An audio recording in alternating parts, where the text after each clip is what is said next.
Hello thank class. तो मैं आज आपके लिए एक ज़बरदस्त टॉपिक लेके आया हूँ ह्यूमन ब्रेन के बारे में। और मैंने सोचा है साइंस की हर टॉपिक ऐसे ही करा दूँ मैं आपके, ताकि आपके दिमाग में सारे कॉन्सेप्ट क्लियर हो जाएं और सारे क्वेश्चन जहाँ से ही बन सकते हैं वो भी क्लियर हो जाएं। तो ह्यूमन ब्रेन को स्टार्ट करते हैं। ह्यूमन ब्रेन हमारा बेसिकली 3 पार्ट में डिवाइड कर दिया गया था, फोर ब्रेन, हेड ब्रेन और मिड ब्रेन। आपको दिख भी रहा है, ये जो दिख रहा है ना, ये हिस्सा, ये फोर ब्रेन का पार्ट है। तो यानी कि सबसे बड़ा पार्ट कौन सा हो जाएगा? फोर ब्रेन सबसे बड़ा पार्ट हो गया।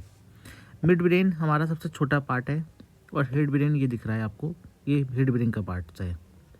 तो फोर ब्रेन के बेसिकली 3 पार्ट्स होते हैं हमारे, cerebrum, hypothalamus and pituitary gland. तो सेरिब्रम के बारे में, सेरिब्रम क्या करता है? Largest part of the brain है।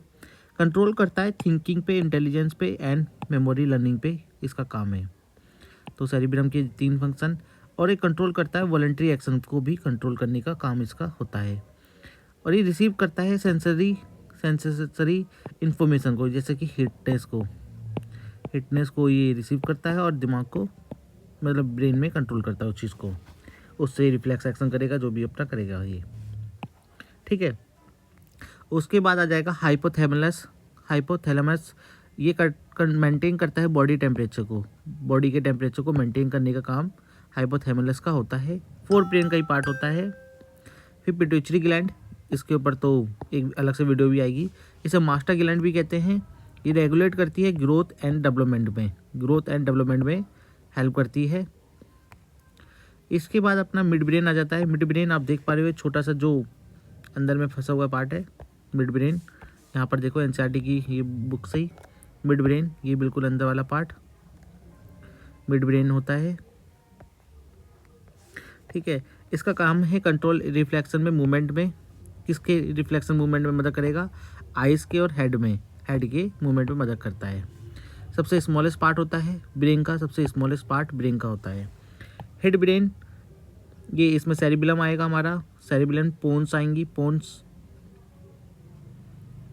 कह दो, एंड मेडुला आएगा। सेरिबेलम क्या करता है? बैलेंस करता है posture, balance and posture of the body को बैलेंस करने में मदद करता है। जैसे साइकिलिंग करते समय, जब कोई ड्रिंकिंग ज़्यादा कर लेता है, यानी कि ड्रिंकिंग मतलब दारू या बियर ज़्यादा पी लेता है, तो उसका सेरिबेलम हिल जाता है, सेरिबेलम अनबैलेंस हो जाता है, जिसकी वजह से उसका बॉडी पोस्चर थोड़ा ख़राब हो जाता है। और पोन्स का काम है ज्वाइन करता है different parts of the brain के अलग अलग पार्ट को जोड़ने का काम करता है आपस में, पोन्स का काम है। मेडुला इनवॉलेंट्री एक्शन में मदद करता है। इनवॉलेंट्री एक्शन वो होते हैं जो हमारे कंट्रोल में नहीं होते, और वॉलेंट्री एक्शन वो होते हैं जो हमारे कंट्रोल में होते हैं, ठीक है। मेडुला का काम है इनवॉलेंट्री एक्शन को कंट्रोल करने का। इनवॉलेंट्री एक्शन हमारे कंट्रोल में नहीं होते, ठीक है। ये हमारे तीनों ब्रेन के बारे में हो गया। इसमें एक फिगर में और था स्पाइनल कोड के बारे में देख लो। कंट्रोल करता है रिफ्लेक्स एक्शन को, कंट्रोल करने में इसका काम होता है। स्पाइनल कोड एक हमारी बॉडी में एक ऐसी लकीर सी जारी होती है पूरी, फिर उससे थोड़ी सी नर्व सिग्नल निकले होते हैं, और यही सिग्नल क्या करते हैं? ये सिग्नल हमारी बॉडी में जाते हैं, बॉडी से निकलते हैं और हमारे स्पाइनल कोड के थ्रू ब्रेन में चले जाते हैं। ब्रेन उसके हिसाब से रिफ्लेक्स एक्शन करता है, और रिफ्लेक्स एक्शन में हमारा मदद करता है स्पाइनल कोड, जो तुरंत में भी मदद करता है। जैसे अलग से वीडियो में कराऊंगा इसको पूरा। और ये कैरी करता है message between the brain to the body, carrier का काम करता है ब्रेन एंड बॉडी के बीच में, ठीक है।